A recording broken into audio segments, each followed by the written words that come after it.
Hello, and thank you for tuning in to this week's episode of Gear Up. Here's what's in store for you today.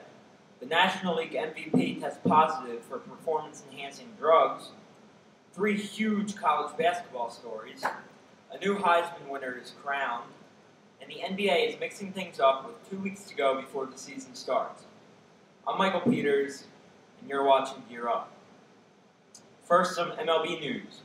National League MVP Ryan Braun tested positive for performance-enhancing drugs and will be suspended for 50 games if the initial test is upheld. Braun is appealing the decision. Yandy Ramirez has been officially reinstated from the MLB's voluntary retirement list. Ramirez will face a 50-game suspension, which will start when he signs with the team. He has already served a 50-game suspension in 2009 while he was playing for the Los Angeles Dodgers due to testing positive for performance-enhancing drugs. Now some NCAA basketball news. Indiana upsets top-ranked Kentucky on a last-second three-pointer, 73-72. 13th-ranked Kansas upsets second-ranked Ohio State, 78-67. Buckeyes All-American Jared Solinger did not play due to back spasms. He also missed their game last week against Texas Pan American. 8th-ranked Xavier crushed crosstown rival Cincinnati, 76-53, but this wasn't the biggest story from this matchup. With 9.4 seconds left, a brawl between the two teams started in a corner of the court. Punches were thrown, and Xavier center Kenny Freese left with a bloody gash below his eye. Coaches and referees had to bear hug players to stop the fighting. During the week, Cincinnati guard Sean Kilpatrick said that Xavier senior Tu Holloway wouldn't start for the Bearcats. The Atlantic 10 and Big East are reviewing suspensions for both teams. It is likely there will be some suspensions, and there may be some players that are kicked off their teams. As a college player, many with scholarships, there's absolutely no reason to risk your status on the team for doing something as dumb as this. Not to mention, it's most likely to earn you a spot on Santa's naughty list. Now for some NCAA football news. Quarterback Robert Griffin III of Baylor University became the 77th Heisman Trophy winner last night. He is the first player from Baylor to win the Heisman. Previously, the best of Baylor player finished in the Heisman voting was 4th, and that was 48 years ago. RG3 had a completion percentage of 72%, threw for 3,998 yards and 36 touchdowns, and had a nation-leading 192.3 efficiency rating. Griffin joined Tim Tebow and Ricky Williams as the only players in the BCS era to win the Heisman without playing in a top-tier bowl. Andrew Luck came in 2nd, Trent Richardson came in 3rd, Monte Ball came in 4th, and Tyrann Mathieu came in 5th. Robert Griffin was wearing his Superman socks last night, and he definitely had superpowers all season long. Congratulations to him. Navy defeats rival Army for the 10th straight game, 27-21. This was the first Army-Navy game to be played in the vicinity of the nation's capital. The game was played at FedEx Field, home of the Washington Redskins, in Landover, Maryland. Barack Obama was in attendance, and in a true diplomatic fashion, sat with each team for one half. Texas A&M finalized a contract with Houston Cougars coach Kevin Sumlin on Saturday. When Sumlin takes over next year, it will be the Aggies' first year in the Southeastern Conference instead of the Big 12. UCLA hired former Seattle Seahawks and Atlanta Falcons coach Jim Mora on Saturday. Mora signed a contract for 5 years, $12 million, and incentives. He is replacing Rick Neuheisel, who was fired after going 21-29 in 4 seasons with the Bruins. Now for some NFL news. I picked the Saints for my game of the week last week, and I'm going to pick them again this week. They are giving only 3.5 points to the Titans. The Saints are 9-3 and have won 4 games in a row over the Buccaneers, Falcons, Giants, and Lions. Also, they have won 5 out of their last 6, including an embarrassment of the Colts, 62-7. They are first in passing yards per game and 8th in rushing yards per game. And they are playing a Titans team that is 7-5 and doesn't rank better than 18th in passing yards per game, rushing yards per game, opponents' passing yards per game, or opponents' rushing yards per game. In fact, they average 97 rushing yards per game, which is 28th in the NFL. Oakland Raiders defensive lineman Richard Seymour was fined $30,000 for punching Miami offensive lineman Richie Incognito during a loss last week. This was the 3rd time Seymour was ejected from a game in as many seasons in Oakland.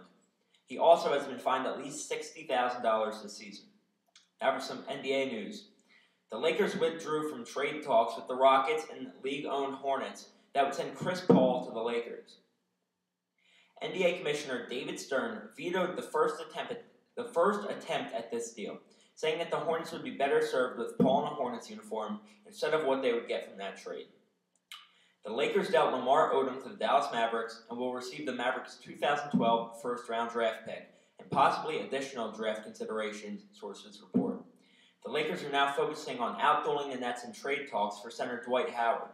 He expressed on Saturday that he would like to be traded to either the Nets, Lakers, or Mavericks. The New York Knicks acquired center Tyson Chandler in a 3-team trade. He will get a 4-year contract worth about $56 million. Now for this week's edition of Mike Speaks Out. Since the Heisman Trophy presentation was last night, today's question will be about the Heisman. It is, should defensive players have a separate Heisman vote? I think this would be a great idea. In the Heisman voting, there are rarely any defensive players in the top 3 or even top 5. The nation likes the offensive players that make big plays happen because they like to see lots of scoring. It is no fun to watch a game if there are many consecutive 3-and-outs and punts.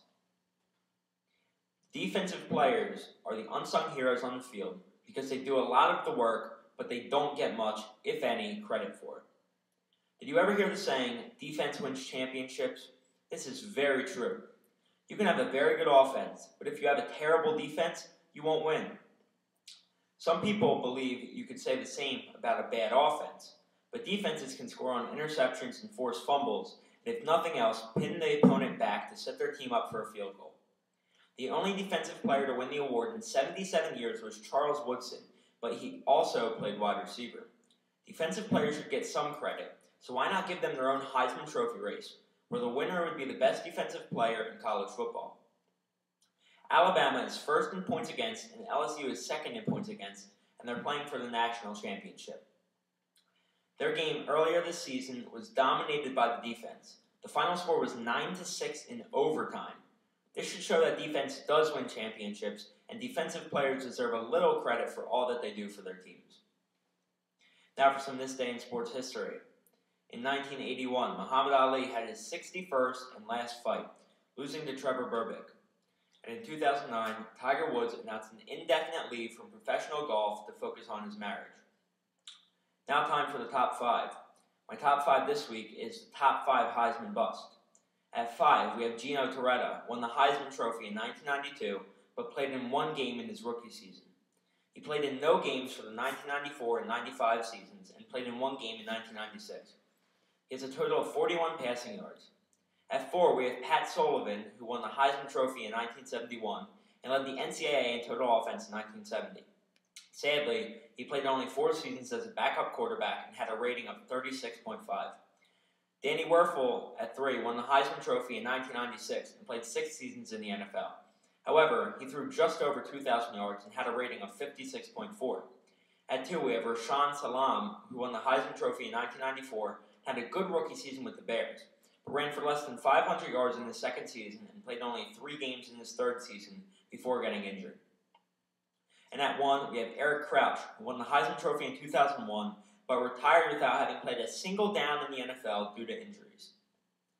Now for some trivia. If you were watching the Heisman last night, you would know the answer to the question, who was the Heisman Trophy modeled after? Some of you might not have watched it, or might have forgotten already, so I'll give you a few minutes.